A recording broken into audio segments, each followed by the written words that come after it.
Hey guys, this is my WrestleMania 29 review, and I'm gonna get straight into it. So, the first match was The Shield versus Randy Orton, Sheamus, and Big Show. And I think it was a pretty big upset by The Shield, cause, well, Randy Orton was closing on the win. Seth Rollins jumped off the top rope. Randy Orton hit an RKO in midair. And at one point, when Sheamus was getting beat up, he was about to tag Big Show, but then Randy Orton stole the tag. So Big Show was just standing there.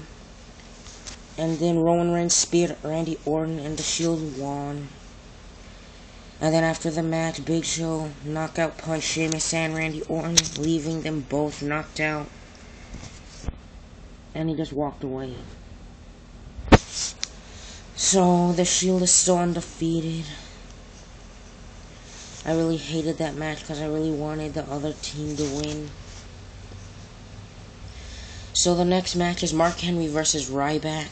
And so, the match was pretty boring. It was really slow. And it was only about 10 minutes long.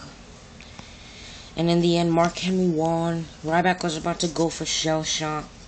And then Mark Henry grabbed the rope, and his whole weight just crushed Ryback's skull into the mat, and it pinned him, and he got the 3 count. But then after the match, Ryback did Shell Shock on Mark Henry, and they were both just hurt on the ground. And I think Ryback hurt his arm when he did Shell Shock, because he couldn't even do the Feed Me More chant right. He could only do it with one arm after. So, first 2 matches are kind of boring and slow. And the next match was the Tag Team Championship between Biggie Langston and Dolph Ziggler versus Team Hell No. And Biggie Langston was really close to pinning them a lot of times. But after like about 30 or 40 minutes, about 20-30 minutes, Team Hell No finally won. Because Kane gave Biggie a big boot, and he flew outside the ring, and gave Dolph Ziggler a choke slam, and then he gave Biggie another boot when he was about to get back in the ring. Tagged in Daniel. Daniel did that flying goat thing from the top rope, headbutt, and then they won and retained their titles. It was an okay match, but I thought it could have been better. So anyways, the next match was Fandango versus Chris Jericho. It was kind of stupid because the whole time Fandango was getting his butt beat the whole entire match. Until at the very end, he just got lucky with the roll-up pin.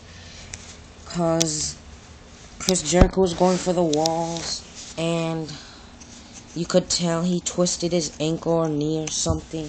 And Fandango rolled him up, and he couldn't kick out with the twisted knee.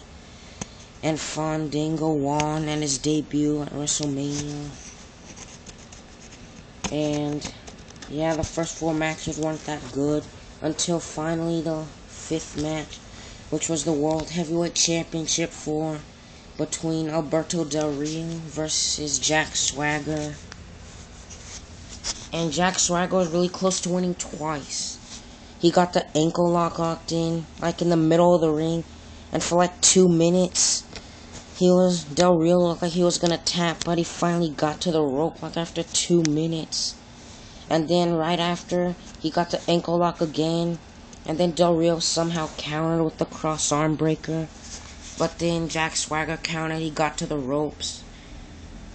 And then, at one point, Zeb Coulter, he got Ricardo Rodriguez's crutch, and he was about to hit Del Rio, but he couldn't, cause then Del Rio would retain the title.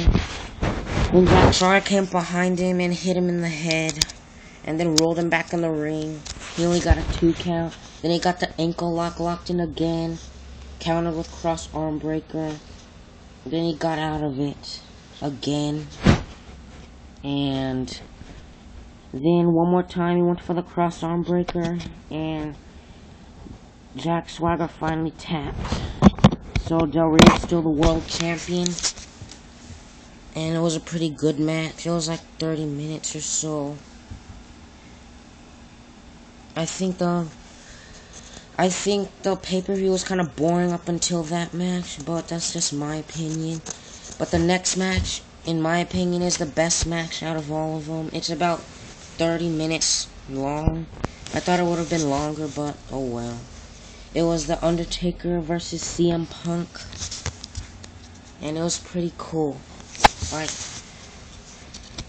Undertaker was getting beat up bad the whole time. At one point, Undertaker was all the way on the Spanish announce table, and Punk tried to do that elbow signature move all the way from the top rope, and he hit it. But the table didn't break, so they both almost got counted out. But then they both got to the ring barely at 9. And CM Punk got chokeslammed, kicked out.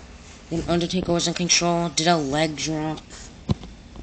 And then he did his signature move from the top rope. And then Punk did Undertaker's signature move from the top rope.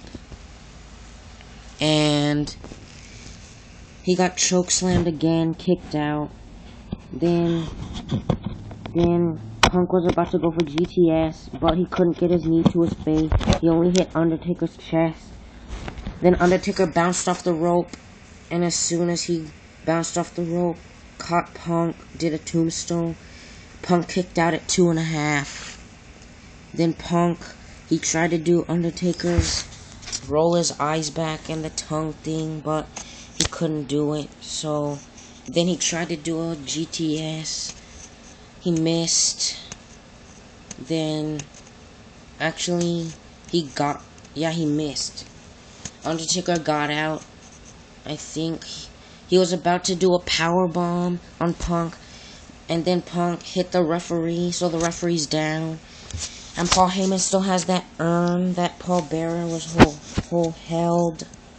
And right when Undertaker was about to do a power bomb, CM Punk got the urn, hit Undertaker in the back of the head, tried to pin him. Undertaker kicked out at 2. And then after that is when Punk tried to do the tongue and eyes thing. Tried to do a GTS. Undertaker got out. And he pulled Punk. Punk was laying on the ground. And Undertaker pulled him up while he was on his back into the tombstone position. Did the final tombstone. And now Undertaker's 21-0 at WrestleMania. So yeah, that was a pretty good match. That was the best match in my opinion. So the next match was No Holds Barred. Triple H's career on the line. Triple H versus Brock Lesnar. The match was pretty boring in my opinion. It was pretty slow, but whatever. So anyways, we started off pretty slow. Triple H was getting beat up the whole match, just like at SummerSlam. And with Shawn Michaels in his corner, Shawn Michaels tried to help him out once, because Paul Heyman kept getting in the ring. So Shawn Michaels tried to help him, but then Brock Lesnar countered, gave Shawn Michaels an F5, then gave Triple H an F5. Triple H kicked out. Triple H gave Brock Lesnar a pedigree. Brock Lesnar kicked out. Then all the weapons started to come out. Triple H got a chair, hit Brock Lesnar. And at one point, Triple H actually, whenever he started to take control, he hurt Brock Lesnar's arm. And then he hit Brock Lesnar in the nuts. He punched him in the nuts. And then he got his arm, his hurt shoulder, and smashed it against the pole. Then he got the chair, he kept hitting his shoulder on the pole. And Shawn Michaels is still down from F5. And then Triple H got sledgehammer and tried to get it. Brock Lesnar got him in the Kimura lock. Triple H countered, he lifted up Brock Lesnar's body, hit him on the steel. And then they go outside the ring. Brock Lesnar smashes Triple H through the table. Yeah, and then they go back in the ring.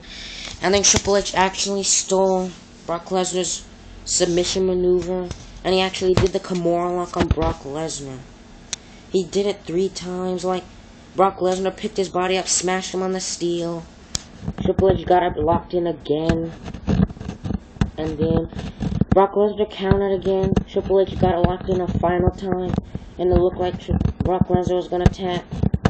But then Paul Heyman came in the ring with a chair, and finally Shawn Michaels gets up after 20 minutes of being knocked down. Eddie Sweet Chin Music's Paul Heyman right in the face, and then Brock Lesnar finally gets out of it. He can't fight anymore. Then Triple H gets one more shot to the face with a sledgehammer. He hits Brock Lesnar in the face with a sledgehammer. Then a pedigree to the steel steps. And he pins Brock Lesnar and gets the win. So, Triple H is not, his career is not over. So, I really want to see what he has to say on Raw tonight. So, I'll find out later. And the last match was pretty freaking awesome. Hold on. Yeah, it was The Rock vs. John Cena for the WWE Championship. And, like, I was counting all their moves and crap. Like, The Rock, he did 3 rock bottoms and John Cena still kicked out. And he even did 2 spine busters and a people's elbow. And John Cena did 4 attitude adjustments, 2 STFs, and a 5-knuckle shuffle. And they just still kept kicking out of everything. Like, John Cena, during, like, the middle of the match, he was trying to do the exact same thing as last year, where he tried to do people's elbow, but this time, he wasn't actually going for it. Right whenever he was going for it, he just stopped and held the ropes, because he knew The Rock would get up and try to rock bottom him like last year. So anyways, they kept going for everything. Rock got him, John Cena the sharpshooter. John Cena got to the ropes, counter with the STF. Rock is the first one to ever power out of the STF and not break it with the ropes. And finally, after like 30, 40 minutes probably, finally Rock does a rock bottom for the 3rd time. Pins him, Cena kicks out barely at like 2 3/4. And Rock was about to go for another rock bottom. John Cena counters with the elbow to the face. Does one more the 4th and final AA. Pins him. And John Cena's the new WWE Champion. But after the match, they actually show some really good respect for each other. John Cena tells Rock that he's the champion, but this title is always going to be The Rock's. And they both shake each other's hand and hug. And they both walk down the ramp together and stop at the very end. And all that fireworks crap happens. Then they gave each other one last hug or handshake or whatever. And then that's WrestleMania 29. So, I'm gonna watch Raw tonight and see what all this has to happen. But my favorite match was Undertaker vs. Punk, so Undertaker's 21-0. And I think Punk's probably gonna try to go after John Cena's title again in Extreme Rules. But I'll have to find that out. So, this has been my review on WrestleMania 29. And see ya.